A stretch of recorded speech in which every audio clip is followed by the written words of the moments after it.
This is the Blood Red podcast from the Liverpool Echo. Hello everyone and welcome to the latest Blood Red podcast from the Liverpool Echo. I am Joe Rimmer, your host, and I'm joined by two fine young gentlemen on this lovely Friday afternoon. Dan Kay, how are we? Very well, Joe. Yourself? I'm good, thank you. Ian Doyle, how are you? How do you think I am? If you're Ian Doyle, you're dour, annoyed, curmudgeonly. I'm full of beans for life and got a real zest for it. Let's go on. Right. Some wonderful breaking news this afternoon at 5 p.m. Joel Matip has signed a new 5-year deal with the Reds. Ian Doyle, how Liverpool have signed up many of their top players to long-term deals in recent years. How significant is this one for the Reds? Well, given the fact that he is a regular in the first team and a Champions League winner who was, well, it wasn't exactly cutting to the right at the end of his contract. He was nearer the end of the beginning. It is significant news, of course it is. I mean, it's an interesting one, isn't it? Because if Liverpool were to put him up for sale, who would buy him? There'd probably be loads of the leading Champions League teams now that would go for him.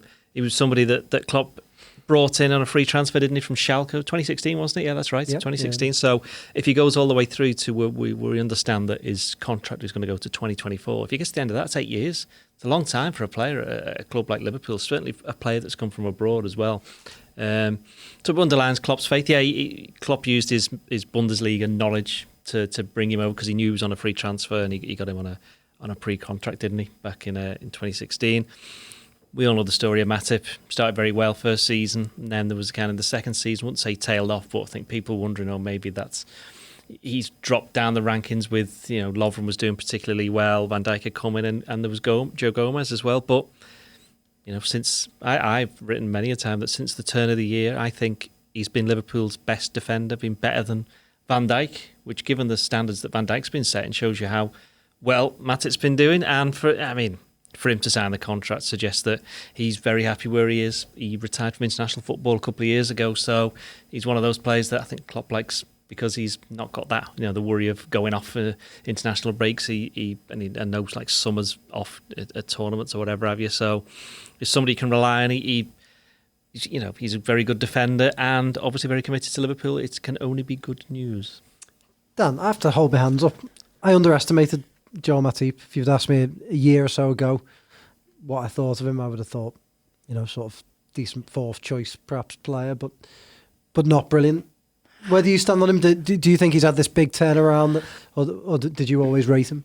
No, I don't think you'll be alone in having that kind of view of him, to be honest, and I'm kind of largely in the same boat myself. He came in, as Doyle said, Klopp's first real summer. We had high hopes. He had a reasonable reputation in Schalke, and he did okay. A decent first season. Then, he massively fell out of the pecking order. And for me personally, I may have said this story on the pod before, but the game that always sticks in my mind was the 4-1 against Tottenham at Wembley in October 17. And really, most of the attention that day was on Dejan Lovren, who had a nightmare, was substituted after half an hour. But I really kind of saw that. To me was the day I kind of completely saw my arse with Matip and just kind of thought, you're just the Middle East again. Sorry, well, he's the Middle East. See you soon. Yeah. Without going into all the full detail of it, it was a difficult day for Liverpool, but in a very difficult first half, 2 down after a quarter of an hour. But they got themselves back into the game. Arguably, could and should have been level by half time. And just on half time, Matip produced this lame, tame header from a defensive header from a free kick straight to Dele Alli, who made it 3-1 and basically killed the game. And I remember saying afterwards, I don't want to see him in a red shirt again. Obviously then Van Dijk came in the summer, established a relationship with Lovren that took us to Kiev, and I think most people wouldn't have been surprised to have seen Matip leave that summer, the summer of 18. Even the first half of last season, I think he came in and played against Southampton at home earlier in the season, scored a header. Yep. But I think that we all kind of had the sense at the time of that. Yeah, well, he's the third or fourth choice guy. Obviously, Joe Gomez had established himself a little bit by that point. I wouldn't argue with what Doyle said there. Arguably, he has been Liverpool's player of 2019. He's been outstanding. And I don't think it's any coincidence that, in an era when Liverpool have paid serious money for serious players, which has paid off, only recently, in the last month or so, I think Klopp actually said that Matip on a free is arguably as good a value as Liverpool have done in the market for a long time, and I wouldn't dispute that. Absolutely. Doyle, a lot of people would say Van Dijk makes players around him better, and I'd agree with that. But do you think at times Van Dijk almost gets too much credit and Joel Matip perhaps doesn't get enough credit for his turnaround? That's always been the way, though, hasn't it? That's always been the way when you've got a player that's as good as Van Dijk. I'm sure if you ask some of the Barcelona players about Messi, they'll say, well, hang on, I did quite a bit in that particular game, just because he stepped up in the last minute and put one into the top corner. So it's not just unique to Van Dijk. Yeah, Matip. I remember that Tottenham game, actually. Yeah, I wasn't at that game. I was at Everton that day, and it was coming out, and somebody was showing me the goals on the phone. It was like, oh dear, look at that one. It was shocking. Yeah. It was such an unusual half. It was like 4 games in one half. But to go in 3-1 down when we should have been worse 2-2 was demoralising. And people used to say about Daniel Agger, he was technically an excellent footballer. And had a decent Liverpool career. But there was always this perception that I suppose I kind of bought into a little bit, that he was a bit weak, maybe physically he had a lot of injury problems. I was going to mention that about Matip, but also maybe a bit weak mentally sometimes, and that if he'd had an error, it would really kind of weigh on him. And I've got to be honest, and I hold my hands up, I kind of put Matip in that same kind of category, certainly around about that era. But he has totally gone on. And it's a great thing when a footballer proves you wrong. Mm-hmm. And I'm more than delighted to hold my hands up sometimes and say, I was talking absolute bubbles there. Mm-hmm. And I think a lot. But you probably, to be fair, you probably weren't talking bubbles at the time. He has had a magnificent. You can only go by what you saw at the time. Yeah. And Liverpool were in a position where they had the 3 other centre, Van Dijk plus obviously Matip, and there were other options basically. And so Klopp can turn around and just go, right, well, I'm going to pick you. And in the end, I think it was just a couple of months after, wasn't it, that Van Dijk arrived? It was around 2 months after. It was around that time that they were saying, well, what can Liverpool do now at centre back? And they were saying, why didn't they buy one in the summer when Lovren and Matip aren't doing particularly well at that particular time? Well, they tried to buy Van Dijk, didn't they? Obviously. Well, that's it, yeah. I remember doing podcasts every week with answering the same question and going, well, they're going to sign Van Dijk. And you didn't know for sure, but obviously you knew they were going to go back in for him. But going back to Matip, he was obviously he was injury prone as well. That's the thing. Yeah. Him and Lovren. Matip, he had was it one season where his season ended early? I can't quite remember. An ankle. It was 17-18, the Champions League, the first time they got to the Champions League final, wasn't it? So he missed a lot of that season, and then that meant he had to catch up quite a lot the following campaign. He played that Southampton game last season that you mentioned, but it was the game against Napoli where he came and had a very good game where they won 1-0. Alisson saved at the end, and then in injury time he did his shoulder, so you didn't see Matip again for another 6 weeks, and it was only because Lovren then got an injury against Wolves that Matip was then rushed in because Fabinho had to play alongside Van Dijk at centre back, and then well, I think it was the Brighton game as well, wasn't it, where he had to play there as well, I think, and of course Van Dijk didn't play against Bayern Munich, so. It almost like it took him all that time, which is 2.5 years into his Liverpool career before, not saying the penny dropped, but he just went, well, hang on, now this I've got a chance here. This is a very good team. We're doing well. I've got a player next to me who when I've played alongside him previously, he's clearly helped improve my game. And they've just kicked on from there. And he looks happier in himself. He looks more confident. And you only have to see that when he's taking the ball out of defence and he goes on his Messi-esque runs. I think he did one at Sheffield United, didn't he, recently, where he just ended up at the edge of the penalty area. And one day he's just going to go through everybody and just put it in. So he did that for Schalke a couple of times. I remember seeing them before he signed. Well, even when he signed for Liverpool, I think we've mentioned it in the past that people forget that he played in the Champions League. You mentioned it. He played in the Champions League semi-final for Schalke. So when United, he would have been 2011. Mm-hmm. So he's one of those, and that's when he was like reasonably young. Exactly. So he's got a lot of experience. It's just that it's probably taken this long for him to get this year to show what he actually really is all about. Do you think he became, Dan, a little bit more aggressive? Because my issue with Matip in the past, and that Tottenham game is case in point, he was almost shirking responsibility and allowing the likes of Dejan Lovren to go and attack balls, lose out, and then Lovren would look daft, but Matip would sweep up after him. Matip would be behind him and not really doing enough. But then he seems to have undergone almost like a personality transplant in this year. But that could be, sorry to interrupt, that's come from, I remember when Liverpool played at Manchester United and got beat the 2-1 game where Rashford scored and Lovren got done by Lukaku. And at the end of that season he did an interview and he said he was asked, not specifically about that, but he was talking about the way that they're asked to defend, and he says, look, we're made, Jurgen Klopp says to us, or me in particular, not me, him, to attack the ball. That's why he wants them to go high. And I think maybe with Matip, Van Dijk is doing that now. and is a lot more successful at it than Lovren is. It's not a slight on Lovren because Van Dijk's more successful at it than everybody else. That's why he's the best defender in the world. It allows Matip to play more of his normal game, and he gets in an awful lot of blocks. And I did a piece a couple of weeks ago looking at the actual raw stats, and I think he's had more blocks than Van Dijk, more tackles, and he's more successful in the amount of times that he's cleared the ball with his head. Which, given the fact I've always said that he's got a bit of a 50p head, certainly when it comes to being in the attacking penalty area. Yeah, but I find him more aggressive now in the air. He seems to go and attack balls with a bit more confidence. Is that perhaps down to bedding in? It takes sometimes we underestimate how difficult it is for these players to come to a new country, getting used to Liverpool's back line, injuries. I think sometimes you just get players who are like a slow burner. Yeah. When Matip came in, it was Klopp's first summer, and I think we've talked about it in a variety of different contexts before, but it's been very much a learning curve for Klopp and his squad in terms of how to manipulate the freshness of the squad and how to the economy of to manage their fitness so that it's able. Obviously the way we play is very physically intensive. And that's certainly one area where you've been able to see a discernible improvement season on season where that first season, 16-17, the legs fell off in January and they hobbled over the line into fourth spot in literally the last game of the season against Middlesbrough, whereas each season they just seem to have had a bit more in the tank towards the end. So I think that is one aspect to it. But I think probably the key factor is, like you said, I think it's taken him time to find his feet. I mentioned just before we started this, I saw he was on one of the programs on LFC TV this week, like a kind of like little magazine program they have called LFC Later. And it's kind of quite a relaxed type show, and he came across really well in it, but at the same time came across as, what's the old line? So laid back, he's almost horizontal. Yeah. And he is clearly one of those kind of a very kind of phlegmatic, easygoing type of character, which you would think wouldn't necessarily lend itself to being a defender in playing at the top level of English and European football. But maybe it's just one of these where it's almost like he almost lulls opponents into a false sense of security because even though he's tall, very tall, he's quite spindly, isn't he? Do you know what I mean?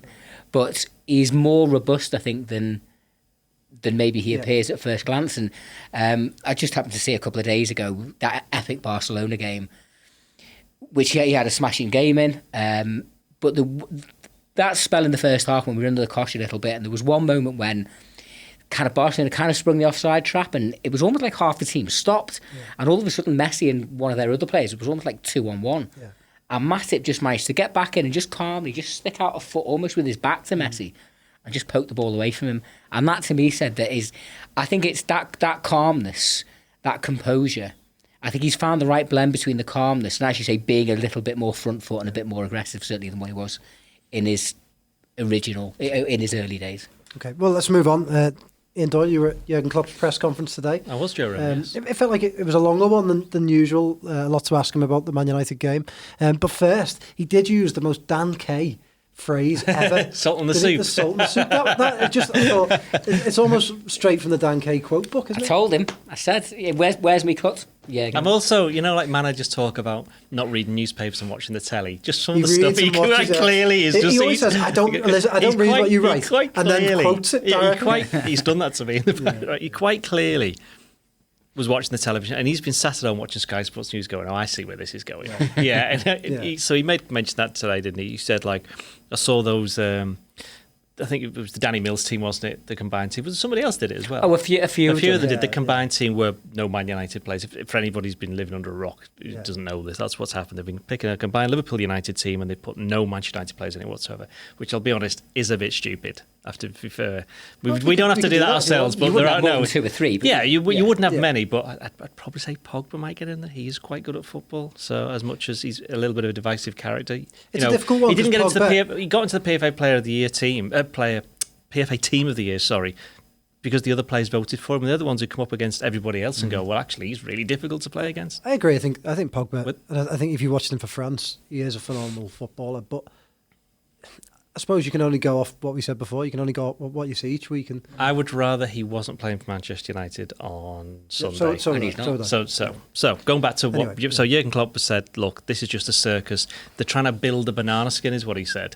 And he's fitting into, and I hate this word, the narrative is what he's got onto, is the fact that everyone's don't say that please, everyone's building up Manchester United to be this plucky underdog against Liverpool, who are the big, well, let's face it, they are European champions and 8 points clear, so that's not beyond dispute. But to say Manchester United are, they are struggling, but are they the world's smallest team in the world? Are they? I mean, let's face it, they spent an absolute fortune on that squad. Yeah. And if everybody's fit, they'll be doing an awful lot better than they are at the moment. And Klopp kind of hints at that, going, well, De Gea and Pogba were out 2 days ago, and today they might be playing, and tomorrow they're going to be fit. So he said that he's preparing for the best Manchester United team, which presumably would include Pogba, De Gea, Martial, Wan-Bissaka, not Fred. Not Fred. Dan, do you think Solskjaer's doing a bit of a Alex Ferguson and playing up these injuries? Well, it wouldn't be the first time. And when it Monday, Tuesday that they, certainly at one point in midweek, the news came out, Pogba and De Gea not playing. Yeah. And I did see a kind of a fair bit of cynicism of the Reds of a certain age, shall we say. I mean, the era of kind of Brian Robson. I mean, often in the build-up to a Liverpool game, Robson won't play, and then sure enough. The old, we mentioned this before, the Ferguson rule I was called, it was divide by 2 minus 1. So if they said, like, he's out for 4 weeks, a couple of days later, he's out for 2 weeks, and then, he's back the next week. Yeah. So... I think there may be a certain element of kidology in it. I did see some of the press conferences and also some of Solskjaer's press conference today before I came to work, and I think he said De Gea unlikely, Pogba definitely not. At the same time, I don't think he's, and this is maybe one of the kind of the obstacles he's got that might actually prevent him being a success. I don't think he's quite as savvy or as cute in terms of his dealings with the British media as, say, someone like Ferguson would be. Now, that might change. He's only been in the post less than a year. He does seem a little bit wet around the ears, doesn't he? A bit green around the gills. So I will accept wet around the ears, but not green around the gills. No, actually, green around the gills is wrong. That means you're feeling sick, doesn't it? Okay, sorry. I mixed my metaphors there. Salt in the ice cream. But the reality is, it's Manchester United against Liverpool, and it doesn't matter how many points, Andy Robertson said it this week, doesn't matter how many points clear one team is. What's been in my mind all week is the fact that when we were great and they were rubbish, they still kept beating us. I think during the 80s, I think in the league anyway, we won 1 game at home and 1 game away in the whole decade. Is that right? Yeah. I'm sure they won more. I knew it was only 1 at home, and I saw this week it was only 1 away as well. I'm pretty sure that's correct. By the same token, when they were great and all conquering, and we weren't so good, Gerard Houllier and the other Liverpool managers at the time had a good record against them. It's one of those kind of games where the cliched form book goes out the window. What I would say, about that is that when Liverpool went under Gerard Houllier, they were a team who won quite a few trophies. Yeah. And when they won for the 4-1, they were going for the league against them, and the 3-0 they were. So it's, United are not great at the moment, and I don't think we should forget that. They're not, but already, even in 8 games this season, we've already seen Norwich, who I think are still Norwich are bottom, aren't they? Yeah.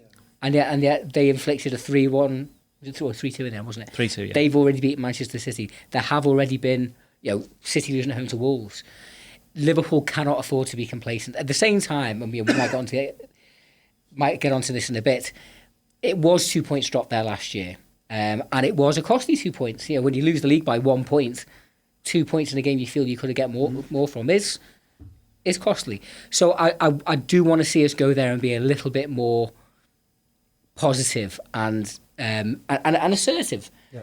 The reality is, though, Liverpool have a poor record there. It's not that good. Sorry. So anyway, go on. We'll come to that, Dan. Okay. Sorry. You ruined all my questions with one answer. Stealing your thunder there. Yeah. But before we do come to that, we will discuss their form at Old Trafford. But do you think that the Klopp's perhaps playing is? I won't use the words mind games because I don't think he expressly said that he's not playing mind games, and he said that Solskjaer isn't playing them either. That's a mind game. He did mention about the team, didn't he? Say about that team news. He mentioned Alisson, Salah, and Matip, and normally he'd be like, "Yeah, they're going to be okay." But he was like, "Yeah, we'll have to wait and see. Yeah, nothing's fixed." And then he basically said, "Why should I give away my team selection? That's the one advantage I've got over, or the one advantage any manager's got over another manager is knowing what the team's going to be." Yeah.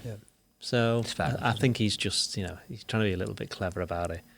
So what I was going to ask you is, do you think Klopp's trying to be a little bit clever about it? Well, I think he is trying to be a little bit clever about it. Yes, Joe. Yeah. So do you think all 3 will play? Yes. Yep. Dan? Absolutely, yeah. Okay, Liverpool have a poor record at Old Trafford under Klopp. He's only played 3 Premier League games there because they'd already played. He's got a poor record. Liverpool got a poor record full stop at Old Trafford. Yeah. One win in 10 years, basically. Under Klopp. 3 and 18. The 1-1 where Trent made his debut. A 2-1 defeat when Lukaku scored a couple of times, we talked about before. And then last year's 0-0. What is it, do you think, Doyle, about Old Trafford? Because Liverpool under Klopp have gone everywhere else and recorded quite impressive victories. But what is it, do you think, about Old Trafford that has stopped Liverpool doing that? Don't know. I don't know. It's great. It's not. We asked you if you answer. It's the big box for folks. Why? All right, let's have a think. Well, We've it's not not. seen It's them not. perform, It isn't. though, Okay. have we? It isn't. Apart from the Okay. Europa League game. Okay, the Europa League But game. that was a 1-1. I don't. Okay, right. There's another draw. I don't necessarily think Good it's the draw, though. it's the intimidating atmosphere, because while Klopp did make mention of the fact, Old Trafford can get a bit lively, it's not the same league. It's not in the same league as Anfield. Also, it's not, and by the other token, it's not like Sellers Park or somewhere like that. It is a big stadium and it's got a good atmosphere, but it's never going to, scare a Liverpool team that's been to all these other places and won. I think it's more. Well, United at home, they're very comfortable. I know they got beat. But was it Crystal Palace this season at home? But they did beat Chelsea 4-0. And I know this was a Chelsea team that are going to be, this season they're going to be liable of doing stuff like that. We're going somewhere and winning and then getting absolutely thrashed when they come up against somebody good. But Old Trafford is, United rely on that in the same way that Liverpool rely on Anfield, the same way that Chelsea rely on Stamford Bridge. No matter how bad Chelsea are at certain points, if, say, the season they're like 11th or 12th, say Watford go there and win, it's still a surprise. Yeah. Even if Watford were in 11th place above them. It's just, there are certain stadiums like Everton, Goodison, Everton aren't doing particularly well, but it's still a surprise when Sheffield United go there and win. Yeah. So United are strong at home. Liverpool, I think they do have this mental issue in the same way, going back to Everton have at Anfield. I think Liverpool going to Old Trafford, it's just been built up into this thing. Why do we never win there? It's the fans thinking that. Does that reflect on the players? I don't know.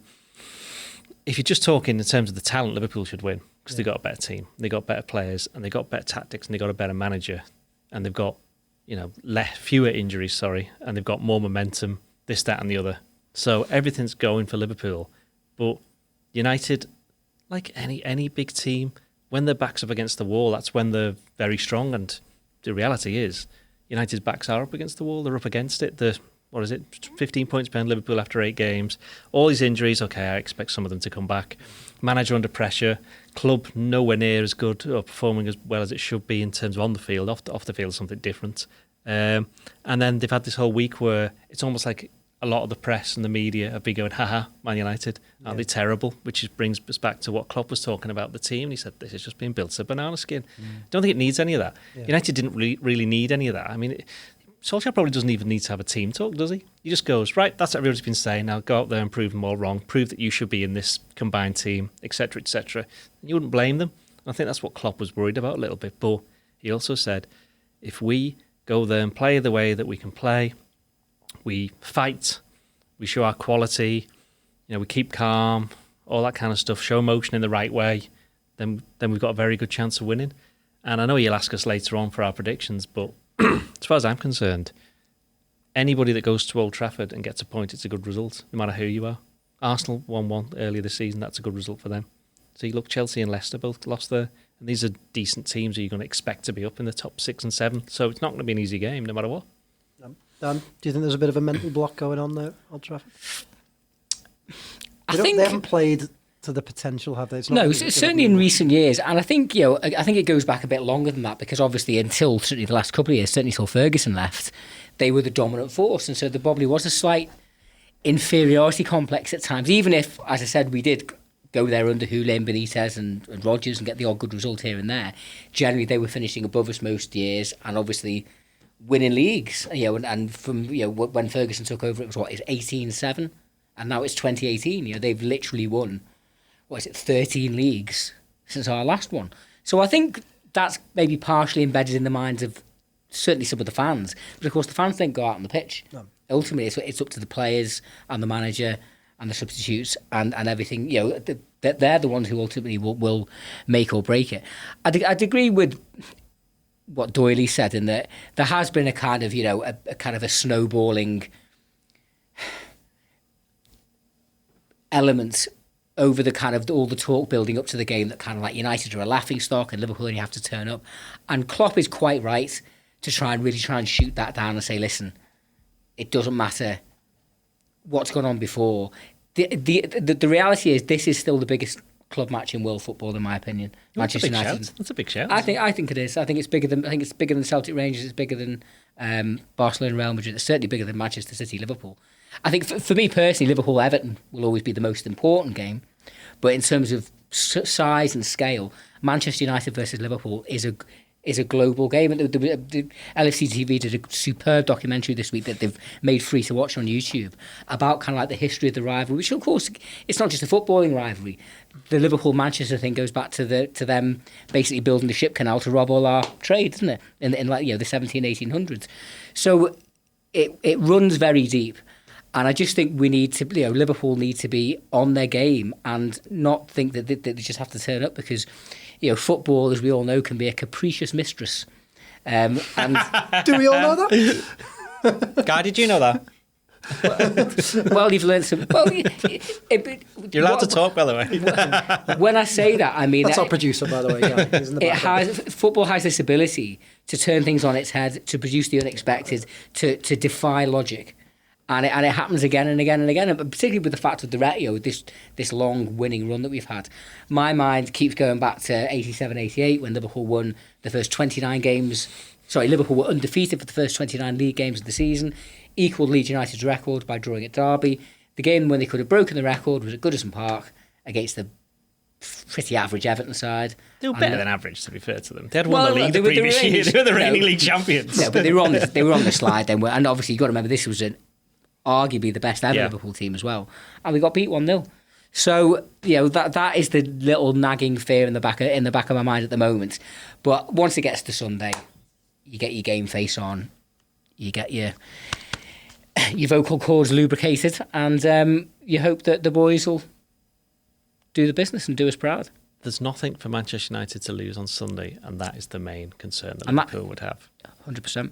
Liverpool have got everything to lose. That makes them dangerous. Yeah. That makes them dangerous. Of course, right, before we do our team and our predictions, just quickly, I know both of you guys, Doyle, you've been out and about in the press conferences. Dan, you've only just come in later on this afternoon. So Liverpool's High Court battle with New Balance has commenced today at the High Court in London. It's a fascinating case. I urge everyone to go and click on our live blog and just read through the updates. Johnny Humphreys is down there in London for us. He's doing an incredible job. And it is fascinating. Liverpool are arguing that New Balance cannot reach the same amount of people as Nike could. And then New Balance are arguing that they can and that they have a matching clause, which Liverpool should honour. So really fascinating stuff. We've goes into next week as well, doesn't it? Listed Monday and Tuesday as well, so it'll worth a look. It's definitely worth a look. We've got a couple of breakout stories and we're going to have a wrap later on with all today's events, so go and have a look. It really is. There's been a lot of interest in the kit stuff, but Joe, what sport does Gini Wijnaldum play? Well, yeah, that is one of the questions that's been asked. The judge there didn't know who Gini Wijnaldum is. Well, to be fair, and he did also ask, does Liverpool's kit stay red every season? Well, that's a good question to ask. The home one, yes. Yeah, socks don't. Oh, let's not get down that one. Not go down Apart from, it's Van Dijk just wears red ones. He just says, no, I'll just have them. Someone does it. And isn't it? They just. Or has he taped it up? Or has he taped it up? Yeah. And the tapes and stuff. Anyway, right. Let's get back to the game very quickly. Can we not have more conversation about socks? No. Okay. People didn't tune in to listen to us talk socks. Unless you want us to do a sock special, let us know. Yeah. Your favourite Joe Liverpool socks. Yeah. Doyle and Dan will sit together and do a sock special. Podcast sock special. I've got a lovely pair of okay, that's enough. That's enough. Last season. Go on. Yeah. Okay. Anyway, right. So got off on a tangent. The team. Alisson Becker in goal. Yes. Yes. Yes. Yes. That's what we do, and that's what we think. Is it? Yeah, I think yes. Basically, to both of those things. I think you could you're say comfortable throwing him straight into this sort of game. It's not like it's not like he's and also it's not like he's just literally come back from being injured. He was injured ages ago. Probably could have played against Leicester. Yeah, if he'd really wanted he's to. He's also the type of character that just seems to be. I know it sounds a bit harsh on Adrian, but Adrian's done way better than anybody could have expected. And come the end of the season, he'll have played at least, I reckon, 5 or 6 more games, at least 5 or 6 more games, hopefully. And he'll have played his part in whatever ends up being whether it's a successful season, hopefully, or not for Liverpool. Yep. Okay, clean sweep there. Back four, I'm pretty sure will be a clean sweep as well. Trent. Yep. Matip. Van Dijk. Trent's an interesting one because he didn't play there last year. Milner played right back, and then the season before is the one where he struggled up against Rashford, and then the one before that is where he made his debut. So it's going to be, it'd be an interesting one for Trent, shall we say? I think he's matured a lot since he has last year. Trent. Midfield. Ooh, it's always the $64,000 question, isn't it? Really, I think Fabulous Eno's going to be in there. Yep. Yeah, I agree with that. Yeah. Was it Old Trafford last year when Jordan Henderson got substituted and had a little bit of a contretemps with that is correct. The manager just as he played a strange. Off. That's when they had to play that strange formation. He was playing in a different thing, and then Firmino went off, and it all went. Yeah, it wasn't his finest hour last season there. For the manager or the players, but listen, they're human. I think I'd go Henderson, Fabinho, and then it's almost toss a coin. Wijnaldum, Keita. I think Keita, Chamberlain. Keita and Chamberlain. I think something's going to happen. I don't think Henderson's playing for a start. Okay, I don't think Henderson's playing. So, and I think Wijnaldum will play. Yeah. So then I think it's between Milner and Keita, or Oxlade Chamberlain, and no, I'm not doing that. It's all of them. No, not Lallana. I think. So you think Klopp's going to go for a bit of an X factor? I think something's going to happen in the midfield that's going to perhaps throw us a little bit. I'm not sure whether the fans will be too happy if Milner's in there, even though he's quite clearly been playing well. Yeah, and it's had 2 weeks rest. Yeah. I mean, United are probably going to play. Well, basically, United have played 4-2-3-1 all season, apart from the last game where they played up at Newcastle 4-3-1-2 and lost. So I'd imagine they're going to go back to 4-2-3-1, and it's probably going to be Matic and McTominay. So it's how you cope with that. Fabinho can look after whoever the central one is in the the three, which will probably be Mata. So we look after him. So you're going 2 against 2. Which 2 do you want to go up against them? Do you fancy Milner? Do you fancy Wijnaldum? I want Wijnaldum in there. Yeah, I don't want that. His energy in his legs. And then it's, can you risk Keita? I mean, Keita for me, he's going to have to start playing at some point. And he did play against Manchester. I'm pretty sure he played against Manchester United at Anfield last season. I'm pretty sure he started that game. I think you might be right.